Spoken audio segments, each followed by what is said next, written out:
Good morning, students. This is your English class, and today we are going to understand our next chapter, chapter number 21, capital letters. This chapter we are going to understand. So, now let's start our class.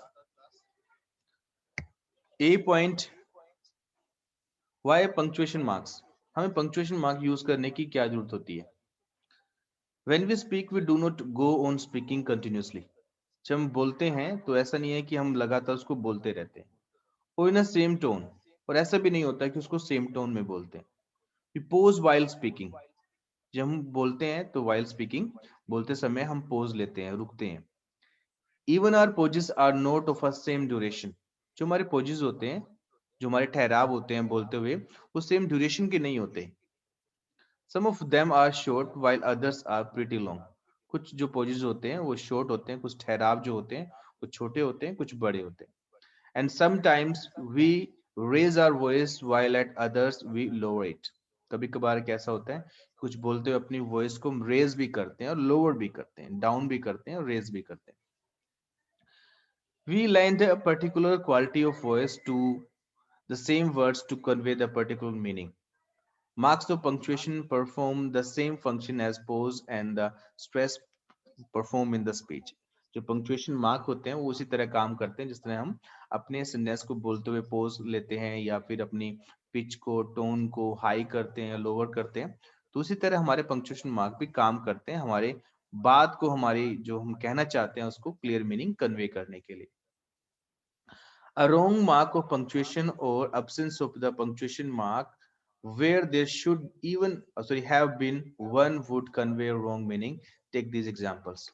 ऐसा भी हो सकता है कि punctuation mark हम सही तरह से ना यूज करें और उसकी वजह से ऐसा भी हो सकता है कि जो मीनिंग हम कन्वे करना चाहते हैं, जो बात हम कहना चाहते हैं, हो सकता है कि उसके अपोजिट बात कह दें, यानी कि जो बात कहना चाहते हैं वो ना कह के कुछ और बात निकल जाए और मीनिंग निकल जाए, पंक्चुएशन मार्क सही से ना यूज करने की वजह से. कुछ एग्जांपल्स दिए गए उनको समझते हैं. First example, when are we going to eat mother. तो इस सेंटेंस में हम कह रहे हैं कि हम मदर को कब खाने जा रहे हैं. हालांकि हम ऐसा नहीं कहना चाहते, परंतु पंक्चुएशन मार्क ना यूज करने की वजह से यही मीनिंग कन्वे हो रहा है. Second, I hope you like her father because she is my best friend. Right, तो इसकी हम मीनिंग यहाँ पे कन्वे कर पा रहे हैं कि मुझे लगता है कि तुम उसके फादर की तरह हो, and she is my best friend. अब फादर थोड़ी शी हो सकता है, फादर तो ही होगा, यानी कि उसका जो जेंडर है मास्कुलिन जेंडर है.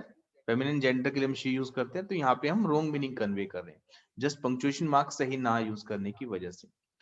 Does this sentence convey any meaning? Are we going to eat mother? क्या मदर को खाने वाले हैं, कि ये हम कहना चाहते हैं. In sentence two, have you used she for her father? She को हमने हर फादर के लिए यूज किया. Let us now put some commas. अब कुछ कोमास पुट करने दो और फिर देखो क्या मीनिंग निकलता है. When are we going to eat mother, तो यहाँ पे कोमा यूज करने से हमें समझ में आ रहा कि जो मदर वर्ड है वो एड्रेसिंग वर्ड है. सामने वाले से पूछ रहे हैं हम, कि मदर से पूछ रहे हैं कि हम कब खाने जा रहे हैं. Second sentence, I hope you like हर.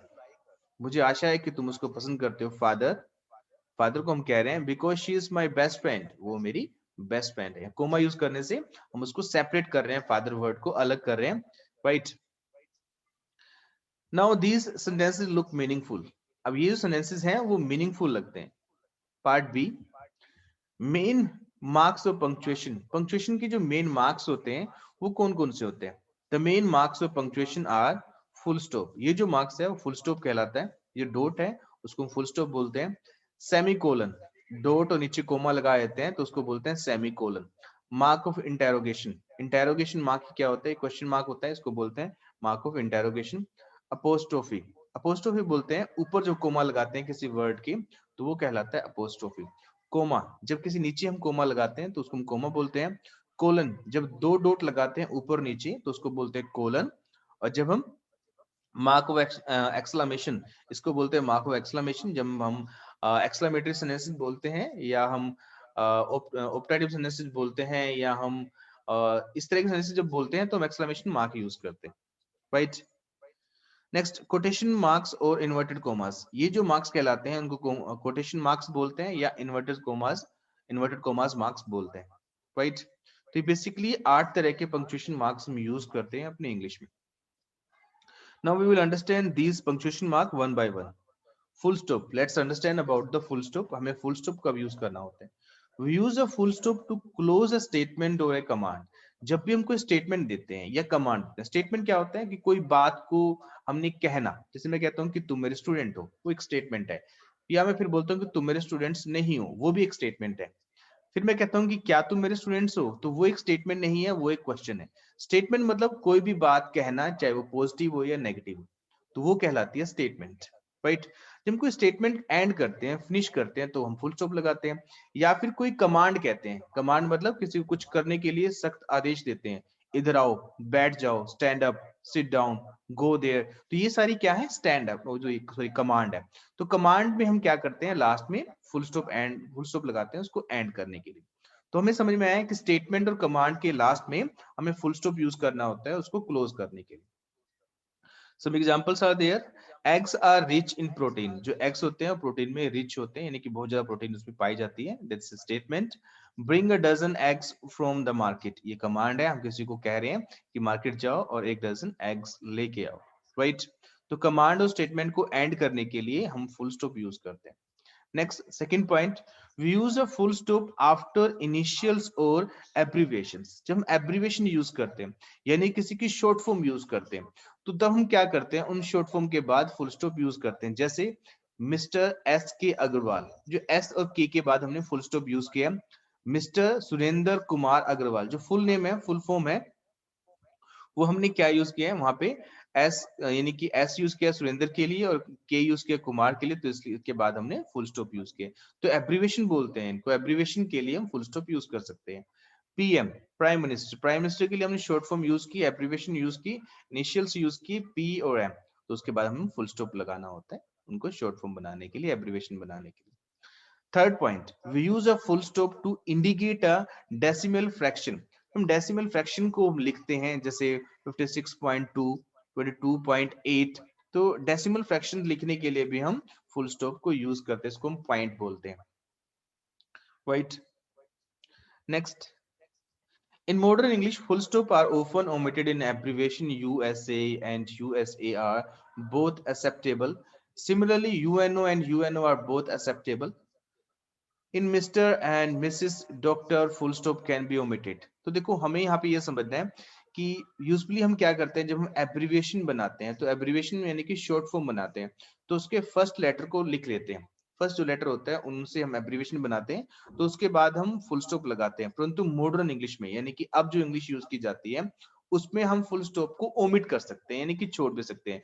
आपकी मर्जी है, आप फुल स्टॉप लगाओ उनके बाद तब भी वो ठीक है, नहीं लगाते तब भी वो ठीक है, दोनों ही एक्सेप्टेबल हैं, दोनों ही सही हैं। कुछ वर्ड्स ऐसे होते हैं जैसे mister, missus, doctor, full stop can be omitted, यहाँ पे हम फुल स्टॉप लगाते ही नहीं। Clear? D point, comma. The comma is the shortest pause, it is used. Comma जो होता है वो शॉर्ट पोज होता है to separate words in series. जब हम एक वर्ड को सीरीज में ऐड करते हैं, एक सेंटेंस में बहुत सारे एक ही तरह के वर्ड्स, यानी कि जैसे नाउन हमने बहुत सारे ले लिए, या फिर एडजेक्टिव्स यूज कर लिए, एडवर्ब्स यूज कर लिए, तो उनको सेपरेट करने के लिए हम कोमा यूज करते हैं, परंतु लास्ट वाले वर्ड से पहले एंड यूज करते हैं। जैसे our new teachers competent, experienced and sincere. जो हमारे न्यू टीचर हैं वो कॉम्पिटेंट हैं, एक्सपीरियंस्ड हैं एंड सिंसियर हैं। देखो तीन उसकी एडजेक्टिव्स बताई हैं, तीन क्वालिटीज बताई हैं हमारे न्यू टीचर के बारे में, परंतु लास्ट वाले एडजेक्टिव से पहले हमें दैट यूज किया है, उससे पहले हमें यहाँ पे कोमा हम यूज कर सकते हैं। The food they served was delicious, nourishing and affordable. तो ये जो कि फूड की क्वालिटी है, उससे पहले हमने एंड यूज किया है और उससे पहले हम कोमा यूज कर सकते हैं। तीन क्वालिटीज बताई हैं, लास्ट से पहले हम एंड यूज करते हैं, उससे पहले हम कोमा यूज कर सकते हैं, right. Note that before the last word which is preceded by and by, sorry, we have not used a comma। तो लास्ट वर्ड में हम पहले हमें एंड यूज करना होता है, कोमा हमें यूज करने की जरूरत नहीं होती। Next, second point, to separate phrases in series. जब बहुत सारी फ्रेजेस दी हो, फ्रेजेस मैंने कि एक से ज्यादा वर्ड का जो ग्रुप होता है उसको हम फ्रेजेस बोलते हैं। तो फ्रेजेस को अलग करने के लिए, सेंटेंस में अलग दिखाने के लिए वहां पे हम कोमा यूज करते हैं। स्टैंडिंग और सीटिंग, ईटिंग और ड्रिंकिंग, स्लीपिंग और working, he is always thinking of his past.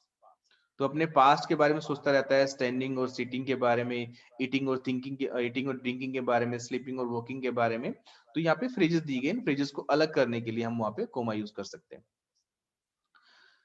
To separate short pause in series, जब हम सीरीज में कोई शॉर्ट पोज लेते हैं, किसी बात को कहने में शॉर्ट पोज लेते हैं, एक छोटा सा ठहराव लेते हैं, तो वहां पे भी हम कोमा यूज कर सकते हैं। जैसे I do not know who is, how he got in और व्हाई ही इज हियर। मुझे नहीं पता कि वह कौन है, कैसे वो आ गया है और क्यों वो यहाँ पर है। तो इस तरह हम सीरीज में पोज लेने के लिए वहां पे कोमा यूज कर देते हैं। To set off a noun of address, जब हम किसी को एड्रेस करते हैं ना, जैसे हम किसी को पुकारते हैं, जैसे mother may I have something to eat, हम मदर से बात कर रहे हैं, मदर को एड्रेस कर रहे हैं, उसको पुकार रहे हैं। तो एड्रेसिंग जो वर्ड्स होते हैं उनसे पहले हम कोमा लगा सकते हैं, राइट। जैसे मैं कहता हूँ students you should listen my talk carefully, तो मैं तुम्हें एड्रेस कर रहा हूँ, तो एड्रेसिंग जो वर्ड्स होते हैं उनसे पहले हम कोमा यूज कर सकते हैं। May I have something to eat mother, तो हम मदर से हम बात कर रहे हैं, मदर को एड्रेस कर रहे हैं, उनको पुकार रहे हैं, तो वहां पे हम उससे पहले कोमा यूज कर सकते हैं। अब मदर को पहले लिखोगे तो मदर के बाद कोमा यूज करना है, मदर को लास्ट में लिखोगे तो मदर से पहले यूज करना है। Point number fifth, to separate the parts of a date from one another और any words flowing the date. तो डेट को सेपरेट करने के लिए, जो डेट और ईयर होता है उसको सेपरेट करने के लिए वहां पे हम कोमा यूज करते हैं। और अगर वो सारा पार्ट किसी वजह से कनेक्टेड हो तो उसको अलग करने के लिए भी वहां पे कोमा यूज करते हैं। जैसे अक्टूबर 19 2019, तो 19 को 2019 को अलग करने के लिए हमने कोमा यूज कर लिया। अब उनके साथ कुछ और बात भी ऐड की गई है तो उसको उनसे अलग करने के लिए वहां पे भी कोमा यूज करते हैं। जैसे on October 19 2019 we shifted to our new house, तो हमने 19 और 2019 से 19 के बीच में कोमा यूज किया, उसके बाद भी कोमा यूज किया, क्योंकि इस डेट को हम इस सेंटेंस से सेपरेट करना चाहते हैं, अलग दिखाना चाहते हैं। Next, to separate the parts of an address, जब हम किसी का एड्रेस लिखते हैं तो उसको हाउस नंबर लिखते हैं, गली नंबर लिखते हैं, मोहल्ला नंबर, मोहल्ला का नाम लिखते हैं, गली का नाम लिखते हैं, और अपने सिटी का, अपने विलेज का नाम लिखते हैं। तो उसको अलग करने के लिए हर एक चीज को तो वहां पे हम कोमा यूज करते हैं। जैसे 24, जैसे सुल्तान चांद एंड सन्स प्राइवेट लिमिटेड, यहाँ पे कोमा लगा दिया। 24 उस हाउस नंबर हो गया, 24 दरियागंज उस गली या उस मोहल्ले का नाम है, एंड न्यू दिल्ली यानी कि उस शहर का नाम है। तो इसलिए एड्रेस में जब हम एक से ज्यादा बातें ऐड करते हैं तो उनको अलग करने के लिए भी हम कोमा यूज करते हैं। So next number 7, in a letter after the salutations and after the complimentary close, जब लेटर लिखते हैं, सैल्यूटेशन लिखते हैं, डियर मेघा, डियर मैम, तो वहां पे हम क्या करते हैं, वहां पे भी हम कोमा यूज करते हैं। क्लियर। और यूवर्स सिंसियरली, जैसे कॉम्प्लीमेंट्री वर्ड यूज करते हैं, यूवर्स ओबीडियंटली, यूवर्स सिंसियरली, वहां पे भी कोमा यूज करते हैं, right. Next, to separate expressions like yes, no, oh and well, तो इस तरह के जब एक्सप्रेशंस यूज करते हैं, जैसे यस हमें बोलना है, नो बोलना है, ओ बोलना है, वेल बोलना है, तो जब लिखते समय उनको वहां पे कोमा लगाते हैं, उनको उन एक्सप्रेशंस को अलग दिखाने के लिए। यस आई विल सर्टेनली कम, हाँ मैं अवश्य ही आऊंगा। Well I will see what I can do for you, okay मैं देखता हूँ कि मैं तुम्हारे लिए क्या कर सकता हूँ। तो वेल, ओ, नो, यस, इनको दिखाने के लिए, इनको लिखने के लिए हम वहां पे कोमा यूज करते हैं। To separate expressions that are in the apposition, तो अपोजिशन जो वर्ड्स होते हैं, जो फ्रेजेस होते हैं, उनको दिखाने के लिए भी हम उनसे पहले उनके बाद में कोमा यूज करते हैं। अपोजिशन क्या होते हैं, ऐसे फ्रेजेस जो किसी की मीनिंग को क्लियर करते हैं। जैसे Shri S T Rastogi the chief secretary was the chief guest, जो हम ये दिखा रहे हैं कि जो एस टी रस्तोगी है, फिर उसको एडिशनल इंफॉर्मेशन दे रहे हैं कि कौन से एस टी रस्तोगी, जो चीफ गेस्ट है, द चीफ सेक्रेटरी है, was the chief guest, तो उनको बोलते हैं अपोजिशन। जैसे Mrs Mukherjee the new manager, तो हम बता रहे हैं कि मिसेस मुखर्जी कौन सी, जो कि न्यू मैनेजर है, is a very intelligent lady. तो जो अपोजिशन होते हैं उन उस फ्रेज को अलग करने के लिए उससे पहले और लास्ट में कोमा लगाते हैं। जैसे हम बोल सकते हैं mister Rajesh Kumar my class incharge, अब माई क्लास इंचार्ज क्या है, वो उसकी एडिशनल इंफॉर्मेशन है मेरे बारे में, तो वहां उनसे पहले कोमा लगा सकते हैं has come. Mister Rajesh Kumar the our class incharge has come, तो आर क्लास इंचार्ज से पहले और क्लास इंचार्ज के बाद कोमा लगाना होता है, वो उसकी अपोजिशन होते हैं, वो उसको बताने वाले होते हैं कि कौन से mister Rajesh Kumar. Right, sorry, right, you may have understand this. Next, point number 10, to separate a question tag from the statement. तो क्वेश्चन टैग क्या होता है कि जब कोई हमने स्टेटमेंट कही और एक छोटा सा क्वेश्चन उसके लास्ट में ऐड कर देते हैं, तो उसको बोलते हैं क्वेश्चन टैग। तो क्वेश्चन टैग को अलग करने के लिए भी वहां पे हम कोमा यूज करते हैं, जैसे this news is true isn't it, यह न्यूज जो है वो सच्ची है नहीं है क्या, तो इस तरह की बात को हम बोलते हैं question tag. You weren't absent, तुम एब्सेंट नहीं थे, वर यू, क्या थे, तो इस तरह की जो बात होती है उसको बोलते हैं, इस तरह क्वेश्चन जो होते हैं उसको हम बोलते हैं क्वेश्चन टैग। स्टेटमेंट के बाद में ऐड कर दिए जाते हैं, तो उनसे पहले हमें कोमा लगाना होता है उनको सेपरेट करने के लिए।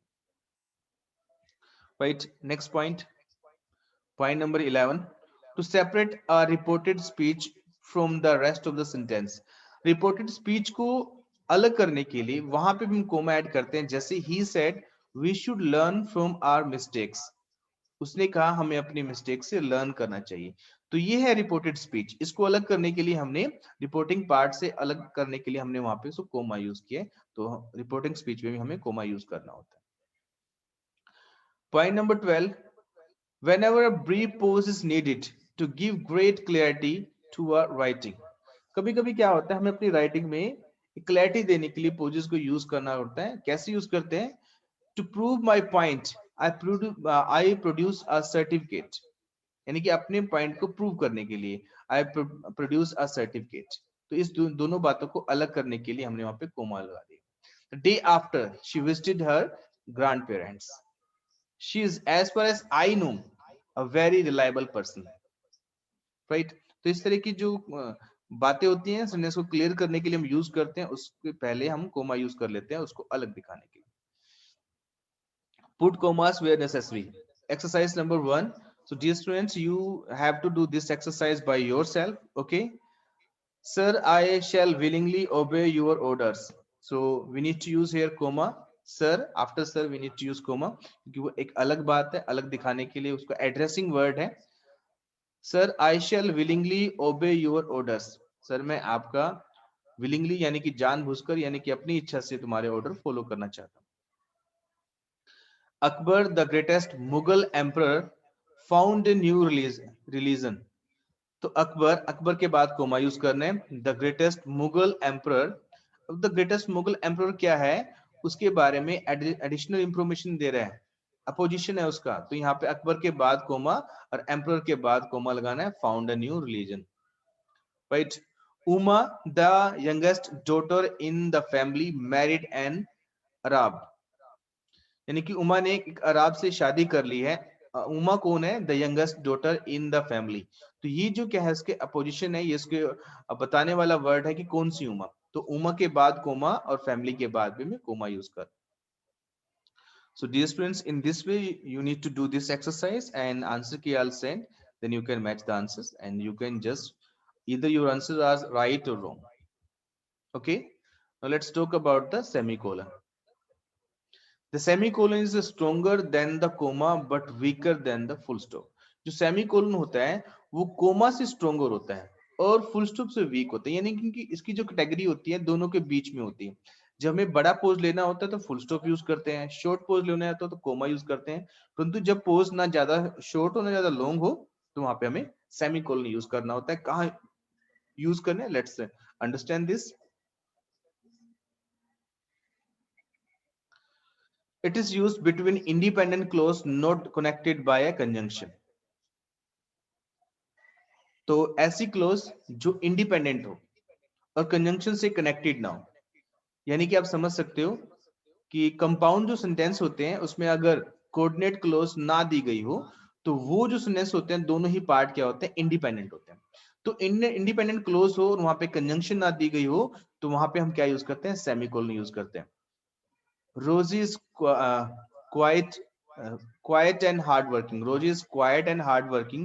रुचि is jovial and active, right. तो यहाँ पे हमने कंजंक्शन नहीं यूज की, हम एंड कंजंक्शन यूज कर सकते थे, बट कंजंक्शन यूज कर सकते थे, बट हमने कंजंक्शन यूज नहीं यूज की, तो वहां पे हमें सेमीकोलन को यूज कर हमें करना होता है। Next, it is used before such expression as however, then, moreover, nevertheless, hence, thus, for instance, consequently, that is, therefore, if they come between independent clause not connected by a conjunction। तो conjunction यानी कि अगर ये इस तरह के words, जो words ऊपर दिए गए हैं, ये वाले वर्ड्स कहीं आ जाएं जहां पे कंजंक्शन ना दी गई हो और वो कंपाउंड सेंटेंस हो, यानी कि इंडिपेंडेंट क्लोज उसमें दी गई हो, तो वहां पे हम क्या करते हैं, इनसे पहले हम सेमीकोलन को यूज करते हैं। जैसे a principal insist on strict discipline, उसके बाद सेमीकोलन देयरफॉर की वजह से हमें यहाँ सेमीकोलन लगाया है। I try to be very punctual.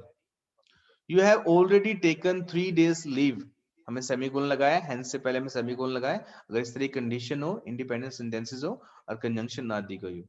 Hence you can't get more leave, right.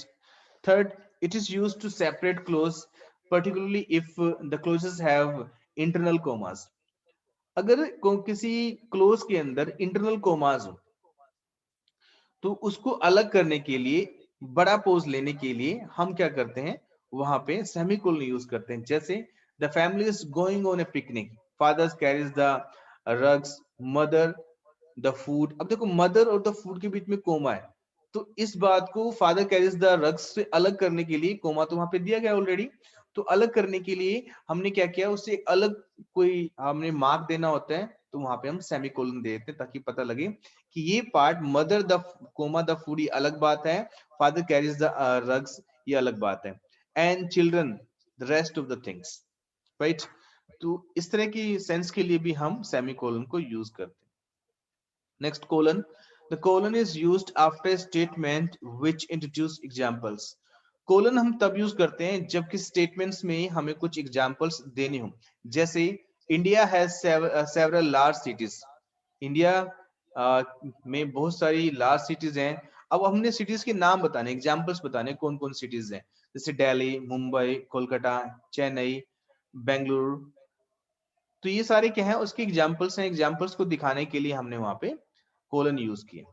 My subjects this year are flowing, तो मेरे जो सब्जेक्ट्स हैं इस साल कौन कौन से हैं, वो एग्जांपल्स बताने के लिए हमने वहां पे कोलन यूज करना है। एग्जांपल्स को बताने के लिए हम कोलन को यूज करते हैं, जैसे यहाँ पे लिखा है English, Hindi, mathematics, general science and social studies. तो यहाँ पे इन सबसे बीच में हमने कोमा लगाया है क्योंकि वो एक ही तरह के नेम है और एक सीरीज में दिए गए हैं, और लास्ट वाले से पहले एंड लगाया, एग्जांपल्स हैं सारे, उससे पहले हमने यहाँ पे कोलन यूज किया। Clear. Then mark of interrogation. अब मार्क ऑफ इंट्रोगेशन कब यूज करना होता है, the mark of interrogation is placed at the end of the interrogative sentence. जब कभी हम इंट्रोगेटिव सेंटेंस बोलते हैं, यानी कि क्वेश्चन वाला सेंटेंस बोलते हैं, तो मार्क्स ऑफ इंट्रोगेशन यूज करते हैं। जैसे are you sure this news is true, क्या तुम श्योर इस बात से कि ये न्यूज है वो ट्रू है। तो मैं लास्ट में हम कोई क्वेश्चन कर रहे हैं, तो क्वेश्चन करते हैं जब हम कभी, तो लास्ट में इंट्रोगेशन मार्क यूज करते हैं।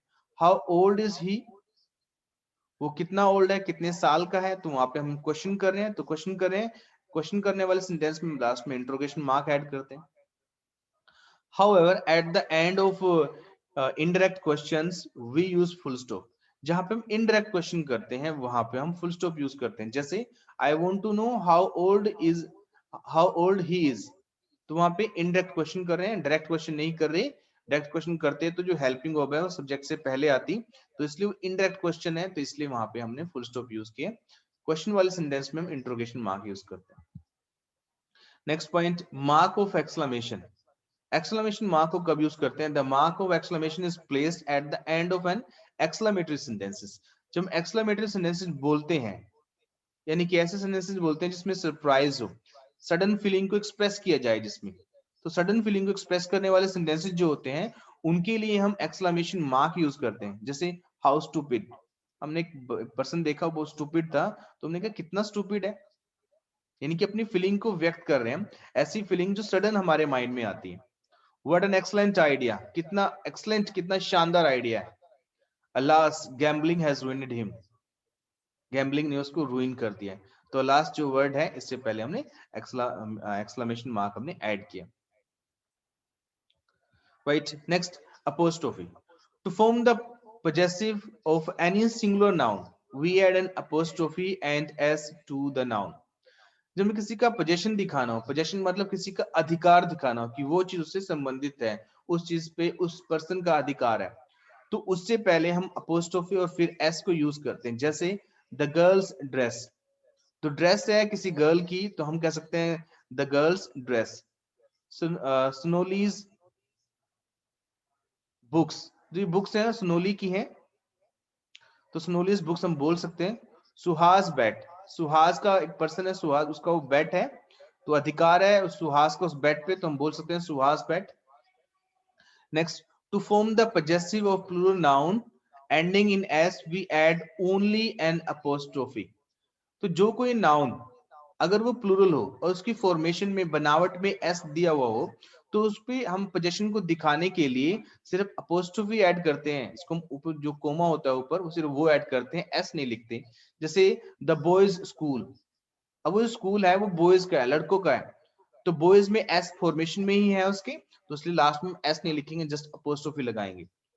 हर टीचर्स इन्फ्लुएंस, जो इन्फ्लुएंस है वो टीचर्स का है, टीचर्स एक से ज्यादा है, तो फॉर्मेशन में एस है तो अपोस्ट्रोफी ऐड करेंगे, हम एस नहीं लगाएंगे अपोस्ट्रोफी के बाद. अ लेडीज टेलर, वो टेलर है, किसका है, लेडीज का टेलर है, लेडीज के कपड़े सिलता है, तो वहां पे लेडीज में एस इंक्लूड है बनावट में, तो उसके बाद में एस नहीं ऐड करेंगे, वो प्लूरल है. Next, to form the possessive of a plural noun that does not end in s we add an apostrophe and s. ऐसा नाउन जो सिंगुलर ना होके प्लूरल हो, परंतु उसकी फॉर्मेशन में एस नहीं आता, बनावट में एस नहीं आता, तो उसके साथ हम अपोस्ट्रोफी प्लस एस लगा सकते हैं पोजेशन को दिखाने के लिए. जैसे चिल्ड्रंस प्रोग्राम्स, अब प्रोग्राम्स है वो चिल्ड्रन एक बच्चे का नहीं है, बहुत सारे बच्चों का है, तो वहां पे बोल सकते हैं चिल्ड्रंस प्रोग्राम, यानी कि चिल्ड्रन के बाद अपोस्ट्रोफी फिर एस ऐड कर सकते हैं. मेंस क्लोथ्स, वो कपड़े हैं जो मेंस के हैं, बहुत सारे व्यक्तियों के हैं, तो बनावट में एस नहीं है, हालांकि वो प्लूरल है परंतु उसकी बनावट में एस नहीं है, तो इसलिए हम अपोस्ट्रोफी प्लस एस लगा सकते हैं पोजीशन को शो करने के लिए. वीमेंस कॉलेज, तो वहां पे हम एस लगा सकते हैं, राइट, अपोस्ट्रोफी प्लस एस लगा सकते हैं. Point number 4, we use an apostrophe with expression of time space and money. जहां पे टाइम का, स्पेस का या मनी का हमने कोई पोजीशन दिखाना है, तो उसके साथ हम अपोस्ट्रोफी यूज कर सकते हैं. जैसे या बिलोंगिंग दिखाना है, अधिकार नहीं सॉरी संबंध दिखाना है, जैसे 2 वीक्स हॉलीडेज, जो हॉलीडेज है वो 2 वीक्स की हैं. अ स्टोन्स थ्रो, थोड़ी दूरी पर. अ रुपीज वर्थ, तो यहाँ पे हम टाइम स्पेस या मनी का वहां पे बिलोंग दिखा रहे हैं, संबंध दिखा रहे हैं किस चीज से, तो वहां पे उसके साथ हम अपोस्ट्रोफी यूज कर सकते हैं. Point number 5, we use an apostrophe to make short forms. तो शॉर्ट फॉर्म बनाने के लिए भी हम अपोस्ट्रोफी को यूज करते हैं. जैसे आई विल की शॉर्ट फॉर्म होती है आइल, इट इज की शॉर्ट फॉर्म होती है इट्स, डज नॉट की शॉर्ट फॉर्म होती है डजंट. तो शॉर्ट फॉर्म बनाने के लिए हम अपोस्ट्रोफी को यूज कर सकते हैं. Next point number 6, we use an apostrophe to form the plural of letters, figures etcetera. Letters को और कोई और फिगर्स को प्लूरल करने के लिए भी हम अपोस्ट्रोफी को यूज करते हैं. जैसे टू फाइव्स, किसी लाइन में 5 दो बार आ गया तो हम बोलते हैं 2 5s. 3 MAs, 2 A's. तो इस तरह हम फिगर को, लेटर्स को हम प्लूरल बनाने के लिए उसको हम अपोस्ट्रोफी यूज कर सकते हैं. We do not use the apostrophe with these words. ये जो वर्ड्स हैं जो पोजीशन को शो करते हैं, जैसे ours, yours, its, hers, theirs, whose, ये जो पोजीशन को शो करते हैं ये वर्ड्स, इनके साथ हमें अपोस्ट्रोफी नहीं यूज करना. Okay, I think it's enough for today, and rest of things we will understand in the next class. And if you want